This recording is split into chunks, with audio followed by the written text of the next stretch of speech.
pense qu'on ne peut pas parler rénovation énergétique sans ignorer l'importance qu'ont les professionnels de l'immobilier dans la réalisation de ces enjeux. Pourquoi les professionnels de l'immobilier? Tout simplement parce que quand je parle des professionnels, on parle souvent des donneurs d'ordre que sont les syndics de copropriété. On parle également de tous ceux qui au quotidien conseillent les bailleurs dans les options à prendre au regard de la législation qui, compte tenu encore plus de l'actualité sur les DPE, doivent conseiller leurs bailleurs sur telle ou telle note, telle ou telle conséquence d'avoir une passoire thermique avec, qui plus est, souvent un locataire en place.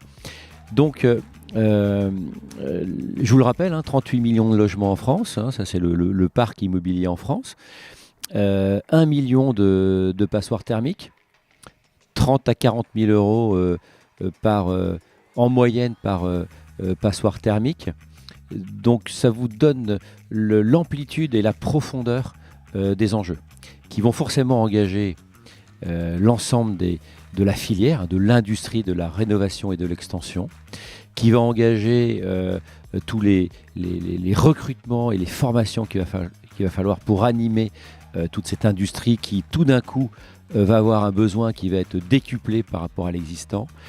Et puis face à ça, l'environnement législatif, mais je parlerai même de contraintes législatives.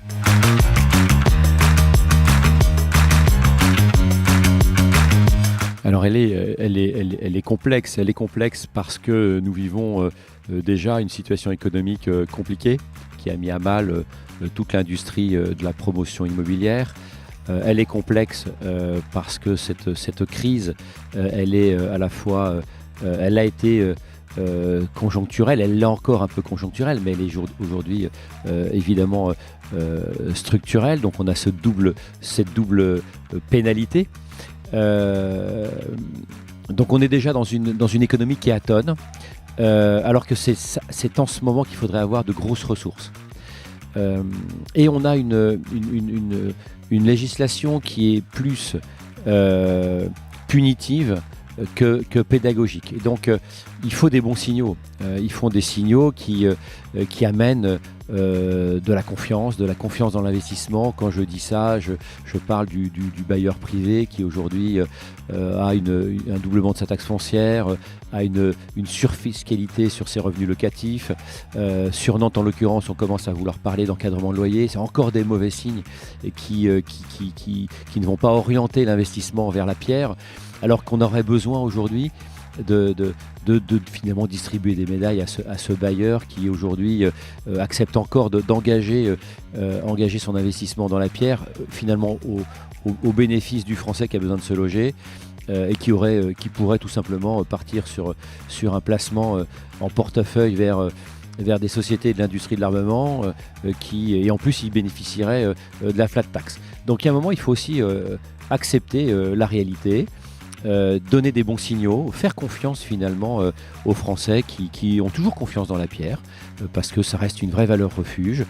Et à côté de ça, il faut continuer à former nos collaborateurs pour qu'ils puissent justement expliquer dans les méandres législatifs comment finalement on peut organiser la rénovation d'une copropriété, comment on peut gérer les délais, comment on peut gérer l'ingénierie financière liée à cette rénovation. Là encore, c'est d'autres sujets pour emmener les banques vers cette rénovation, les aider en tout cas à accompagner les budgets des copropriétés, les financements, ce qui n'est pas toujours le cas. C'est encore un autre angle qu'il faut traiter. Donc on voit bien que finalement, on a déjà l'obligation, mais la filière n'est pas encore organisée, les ressources ne sont pas encore là, les ressources financières ne sont pas encore là, l'État est encore en train de tâtonner pour se dire le modèle n'est pas encore ajusté, il n'est pas encore très bon, on baisse les budgets sur la prime rénov',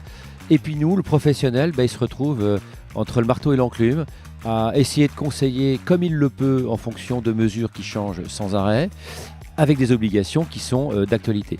Donc oui, on fait un métier difficile, oui, on fait un métier passionnant, et on est bien conscient que la rénovation énergétique, on arrivera à relever ce défi, d'abord si elle doit être transpartisane, Si l'ensemble des acteurs acceptent de s'écouter, de se rencontrer, de ne pas se mettre en concurrence, parce qu'ils ne sont pas en concurrence, ils ont tous un objectif commun, qui est finalement sortir l'ensemble des logements de cette indécence, mais il faudra peut-être y donner le temps nécessaire, sans que cela soit, encore une fois, punitif et organisé comme ça l'est aujourd'hui.